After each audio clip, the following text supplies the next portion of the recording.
Bill stole my identity and racked up $50,000 in debt across multiple credit cards with my Mill's approval. So when I pressed charges, she testified for him in court and later tried to sabotage my career by emailing clients claiming I was a criminal. I never thought I'd be sharing something like this on Reddit, but here we are. My life has turned into a complete nightmare over the past few weeks, all because of someone I, Harvey, 38, trusted. My own brother-in-law, Shah, 42. I'm still trying to process everything, but I need to get this off my chest. And maybe some of you can offer advice or just tell me I'm not crazy for how I'm handling this.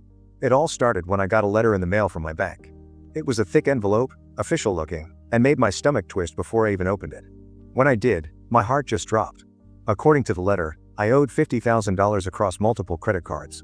At first, I thought it had to be some kind of mistake. I've always been responsible with money. I pay my bills on time.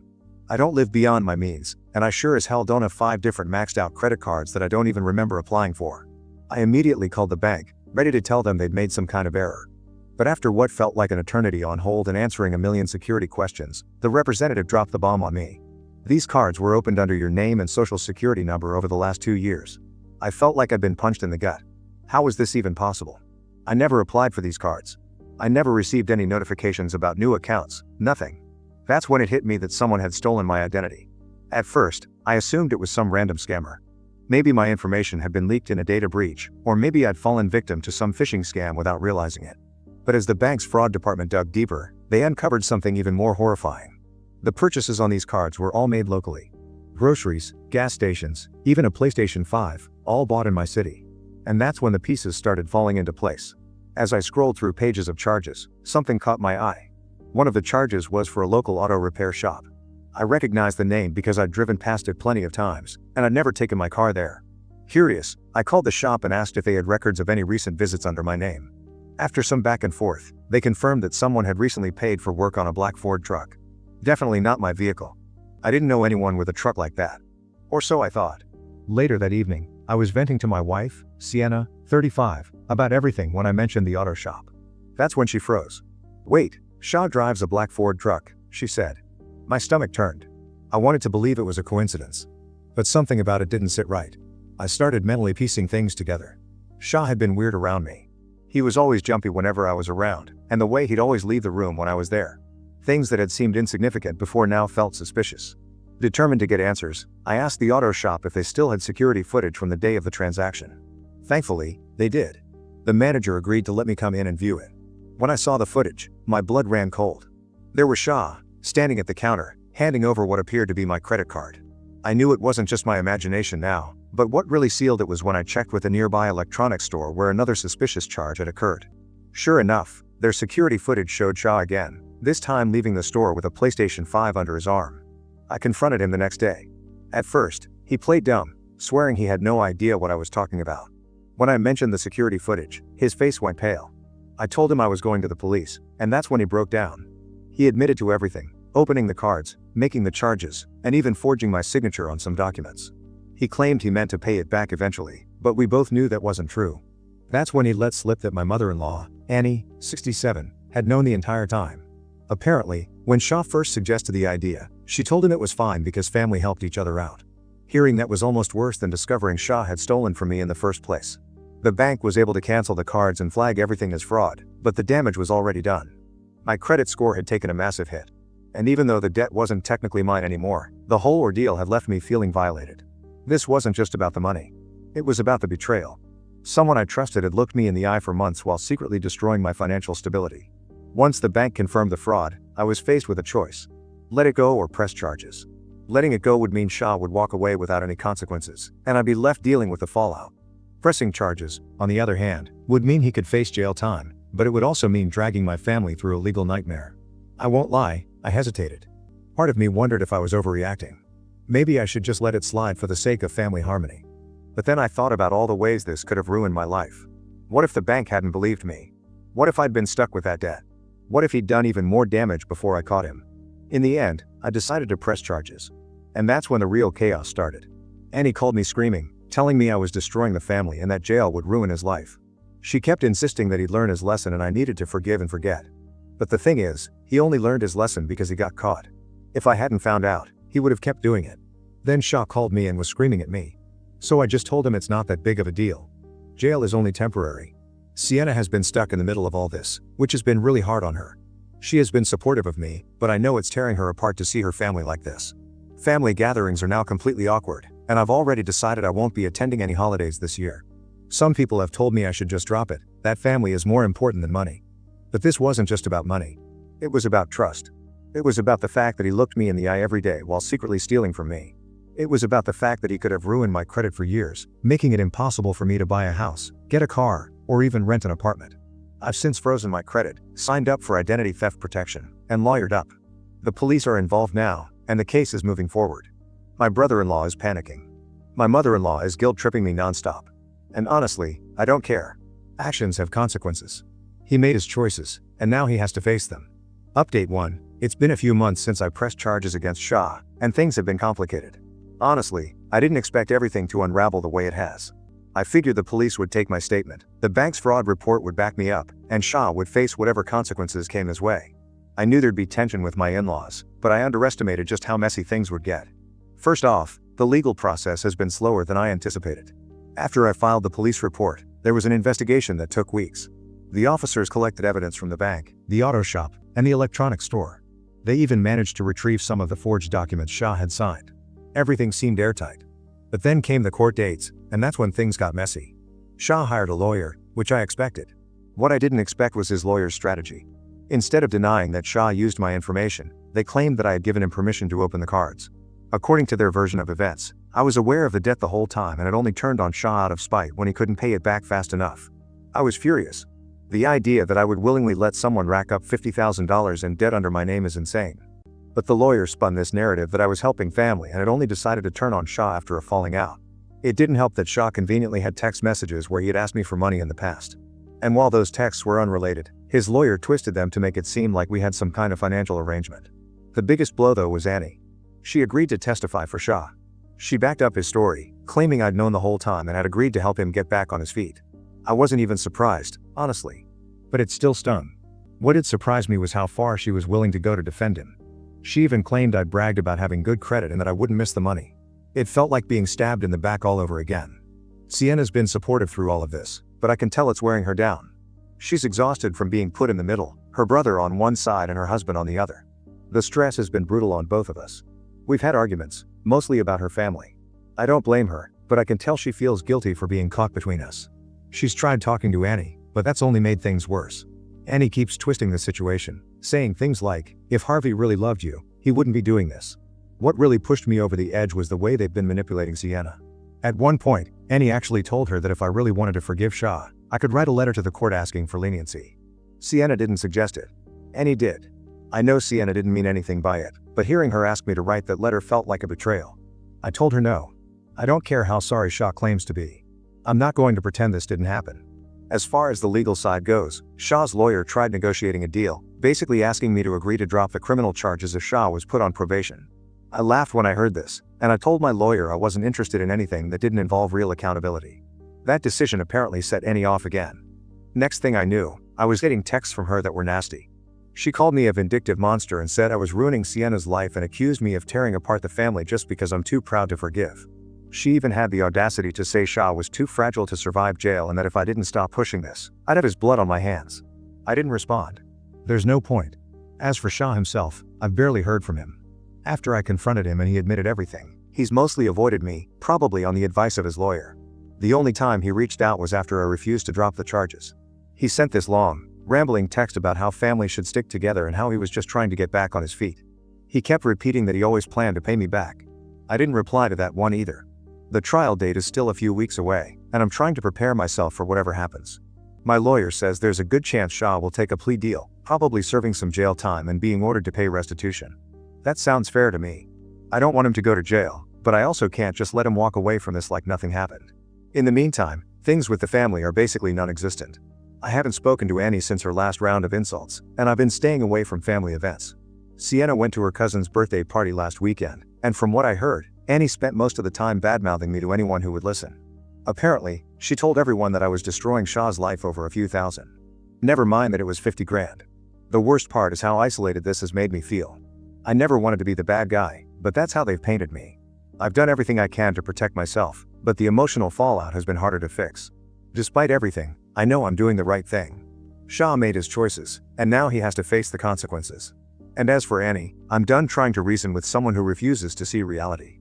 Sienna and I are still figuring things out. She's angry with her family, but still loves them, and I get that. I told her I'd never make her choose between us, but she knows things can't go back to the way they were. Trust isn't something you can patch up overnight. The trial's coming up soon, and I'm bracing myself for whatever happens. I just want this chapter of my life to be over. Update 2. It's been a few months since the trial, and I finally feel like I can breathe again. I wanted to wait until things settled before sharing what happened, partly because I needed time to process everything and partly because I was just too emotionally drained to sit down and write this out. But now that the dust has settled, I can finally say this: I have no regrets about pressing charges. The trial didn't go exactly how I expected, but the outcome felt fair, or at least as fair as something like this can be. Leading up to it, Shah's lawyer kept pushing for a plea deal. At first, they offered a joke of a settlement, something like 6 months of probation and a promise to pay a fine. I refused. After that, they came back with something more serious. Shah would plead guilty to identity theft and fraud, face some jail time, and be required to pay restitution. My lawyer advised me to take it, and honestly, I agreed. As much as I was angry, I didn't want to drag things out longer than necessary. The plea deal ended up including 6 months in county jail, 2 years of probation, and a fine. The court determined that since the bank had written off a portion of the debt and my credit had been restored, I wasn't thrilled about that part, but I accepted it. At that point, I just wanted it to be over. The sentencing was tense. Annie was there, of course, and she didn't hold back. As soon as the judge announced the sentence, she started sobbing. Loud, dramatic sobs that filled the courtroom. I'd expected that, but what I didn't expect was for her to turn to me right there in the courtroom and hiss, "I hope you're happy." Shah didn't say much. He just kept his head down, barely looking at me the whole time. Later that night, Annie left me a voicemail nearly 5 minutes long, where she unloaded everything she'd apparently been holding back. According to her, I was heartless, vindictive, and trying to destroy her family.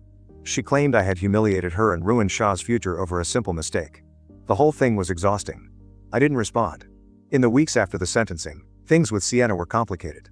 She's been supportive throughout this whole mess, but I know it's been hard on her. Her family has practically turned her into a pariah for siding with me. Annie made sure of that. At one point, Annie actually told Sienna that she was choosing her husband over her blood, as if that's some kind of betrayal. I think what hurt Sienna the most wasn't just her mom's reaction. It was Shah's. After the sentencing, Sienna tried to reach out to him. She didn't expect some heartfelt apology, but she thought maybe he'd show some remorse or at least acknowledge how much stress he'd caused. Instead, he told her that I was poisoning her and that she should open her eyes before I turned her against her whole family. That was the last straw for her. She's barely spoken to Annie or Shah since. It's been hard on her, especially with holidays rolling around, but I think cutting them off has also been a relief. For the first time in months, our home doesn't feel like a war zone. As for Shah's jail time, he ended up serving about 4 months before getting released early for good behavior. I won't pretend I was thrilled about that, but honestly, I've stopped wasting energy being angry. He's still on probation, and he's still required to pay the fine, though I'm not exactly holding my breath on that. What surprised me most through all of this is how much perspective I've gained. For a while, I was stuck in this mindset that pressing charges was about revenge, like I needed to win somehow to feel justified. But looking back, it was never about that. It was about standing up for myself. It was about not letting someone manipulate me into feeling guilty for protecting what I worked hard for. Annie still refuses to admit that Shah did anything wrong. From what I hear, she's convinced herself that I set him up, which is just ridiculous. I doubt she'll ever take responsibility for enabling him or for encouraging him to steal from me in the first place. But honestly, I've stopped caring what Annie thinks. I spent months trying to understand her twisted logic, trying to find some way to fix things. But now I realize you can't fix something when the other person refuses to believe they did anything wrong. Sienna and I are still healing from all of this. For a while, it felt like our relationship was suffocating under the weight of it all. But lately, things have started to feel normal again. We're going out more, spending time with friends, and just living without the constant tension hanging over us. For the first time in a long time, I feel like I'm finally getting my life back. Update 3, I thought things would finally calm down after Shah's sentencing. With him serving time and Annie keeping her distance, I figured the worst of it was over. I should have known better. A few weeks after Shah went to jail, I started hearing whispers at work, small, vague things that didn't make sense at first. A coworker mentioned that our manager had asked him if I was trustworthy. Another told me they'd overheard someone asking if I had legal trouble. At first, I assumed it was just office gossip. You know how workplaces are. But the more I heard, the more it started to sound deliberate, like someone was feeding people information. I mostly ignored it. Then about a month ago, my boss Greg called me into his office. He looked uncomfortable, like he didn't want to be having the conversation. He started with, "Look, Harvey, I just need to ask you something directly. And right then, I knew something was wrong. Apparently, Greg had received an anonymous email claiming I had a criminal record, specifically for fraud. The email claimed I'd been caught stealing from family and misusing credit cards, complete with vague accusations that I'd scammed other people in the past. It didn't include any evidence, just a long, rambling message full of twisted half-truths. Greg didn't believe it. Not entirely. He told me he knew I'd been with the company for years, had never given him a reason to doubt me, and had always been a solid employee. But company policy required HR to investigate. While they were looking into it, Greg advised me to lay low and avoid drawing attention to myself. I left his office furious at whoever was behind this. And honestly, I didn't have to think hard about who it was. Annie was the only person spiteful enough to pull something like this. The HR investigation didn't take long, barely a week. They checked my records, verified that I had no criminal history, and confirmed that none of the claims in the email had any basis. It should have been over then, but it wasn't. About 2 weeks later, Annie escalated things. This time, she went directly to some of our company's major clients. I only found out when one of my long-term contacts called me personally to ask what was going on. Apparently, Annie had emailed several clients claiming I had been fired for financial misconduct and warning them to reconsider doing business with my company because of my involvement. I can't even describe how mortified I was. Some of our smaller clients didn't know me as well. A few of them started asking questions, and at least one pulled out of a deal because they were concerned about potential risks. That's when I lost it. Up until that point, I'd kept my cool. I ignored Annie's phone calls, deleted her angry emails, and did my best to push forward. But this crossed a line. I wasn't just dealing with family drama anymore. She was trying to destroy my career. I called my lawyer the same day. They advised me to gather proof before taking any legal steps. Since Annie had been careful to stay anonymous in her emails, I wasn't sure I could connect it to her, but I had a feeling she couldn't resist bragging about her handiwork. And sure enough, she slipped up. About a week later, Sienna heard from one of her cousins. Apparently, Annie had been bragging that she was teaching Harvey a lesson and claimed she'd warned people at his job about who he really is. It wasn't direct proof, but it was enough to nudge my lawyer into action. I called Annie directly. The second she answered, she started laying into me, saying this was all my fault and that I was ruining Shah's life. I tried to stay calm, but when I mentioned what she'd been doing to my job, she didn't even try to deny it. In fact, she bragged about it and said she was teaching me a lesson and that I deserved it for turning on family. I told her in no uncertain terms that if she didn't stop immediately, I'd make sure everyone knew exactly what kind of person she was. I said I'd tell her neighbors, her friends at church, anyone who would listen, about how her son was a convicted criminal and how she'd been spreading lies to cover for him. I know it sounds petty, but I was fed up. That seemed to rattle her. She backpedaled, claiming she was just worried about her family and didn't mean to cause trouble. I didn't believe a word of it. As for Annie, she seems to have finally backed off. I haven't heard from her since that phone call, and Sienna says her mom has been sulking quietly instead of lashing out. I don't trust that this is the end of it, but for now, things have calmed down. Sienna's still feeling torn. As much as she's angry at her mom, it's still hard for her to fully cut ties. I know she misses how things used to be, even if those memories are tainted now. I've tried to be patient with her. This whole mess hasn't been easy for either of us. But I'm proud of how she stood by me through it all. I've realized now that people like Annie will always find a way to justify their behavior. In her mind, Shah's mistakes weren't really his fault. They were mine because I refused to let it slide.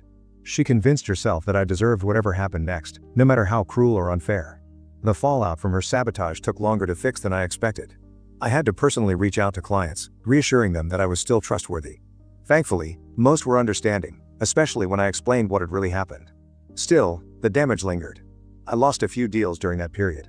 I doubt I'll ever get them back. Annie never apologized. Not that I expected her to. The last time I saw her was at a distant cousin's wedding. She glared at me from across the room like I'd personally ruined her life. Honestly, I barely cared. I've accepted there's no fixing things with her. She's too wrapped up in this delusional belief that Shah is some innocent victim and that I'm the villain who put him in jail.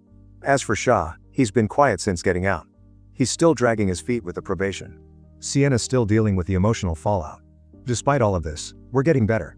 Update 4. I honestly thought things had finally settled down after Annie tried to sabotage my job and wreck my reputation. She'd finally gone quiet.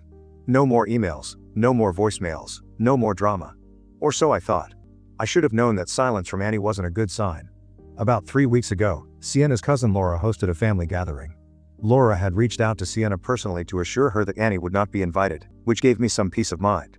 Laura's been one of the few people fully on our side since this whole mess started, and she knew how hard it had been for Sienna to stay connected to her family without dealing with her mom's constant drama. The evening started off great. It felt good to be around people who weren't trying to guilt-trip me or lecture me about family loyalty. People were laughing. Kids were running around. Then Annie showed up. She walked right in like she owned the place, carrying a Tupperware container full of her famous potato salad like nothing had happened. Laura intercepted her at the door, and I overheard their tense exchange. Laura told her flat out that she wasn't welcome and asked her to leave.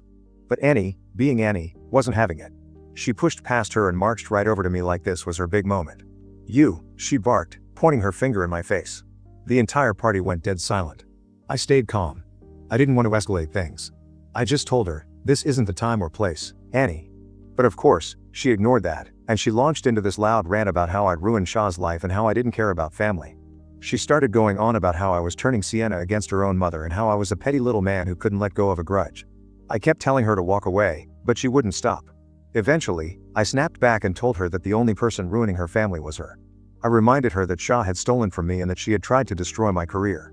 And that's when she lost it. Before I knew what was happening, she slapped me hard right across the face. I didn't say anything. I couldn't.